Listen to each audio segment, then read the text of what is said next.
at the heart of it is a man's journey to some sort of insight into himself and the fact that he has harbored prejudice for a long time in his life. Central to the story, as told in the play, are two incidents which happened to this main character, Henry Parsons, a retired sort of alcoholic school teacher, college professor. And those two experiences, which deal with prejudice, actually happened to me. And I just felt compelled to try and exorcise them in terms of myself by writing a play about them.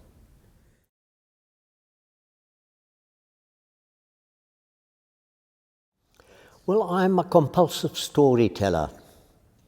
I know I've been described as lots of different sorts of animal. I've been called a political playwright, I've been called this and that, but I essentially think I'm a storyteller. And I tell the stories that come out of my own life and those of the lives of my people in South Africa.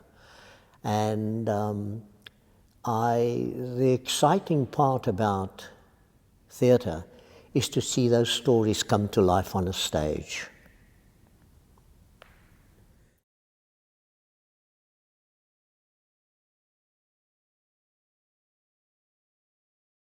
It's an incredibly rich relationship as far as I'm concerned. You know, one of the things you dream about as a playwright is finding the director who will understand what you as a playwright, what you are about, will understand how and why you wrote a particular play.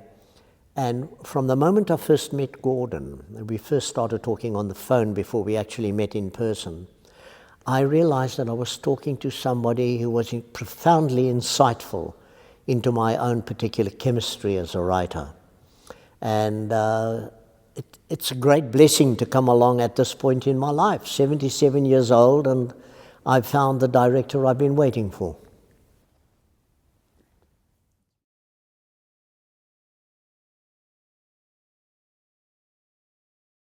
The act of watching a play in a theatre is very active, is intensely active.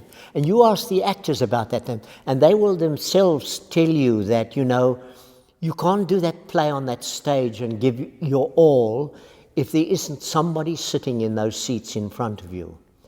And so the whole question of viewership in a theatre is a very active one. Out in the real world, outside of the theatre, well, it raises some very, very profound moral issues. Because as a South African, I knew I was in a society where, as a member of a white minority, I was being challenged every day of my life in that country, and still am, by being a witness to what happens on the streets of that society.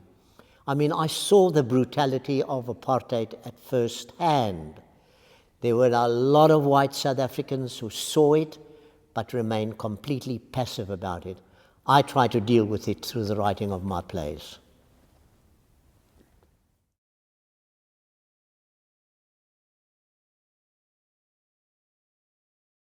I'm hoping that the audience will take away with them a thought that maybe a little bit of self-examination should take place. How passive are we being in watching what is happening in the world? Are we really being active in our response to it, or are we just sitting and watching it happen and doing nothing about it? I think it raises those questions about witnessing and what witnessing should lead to.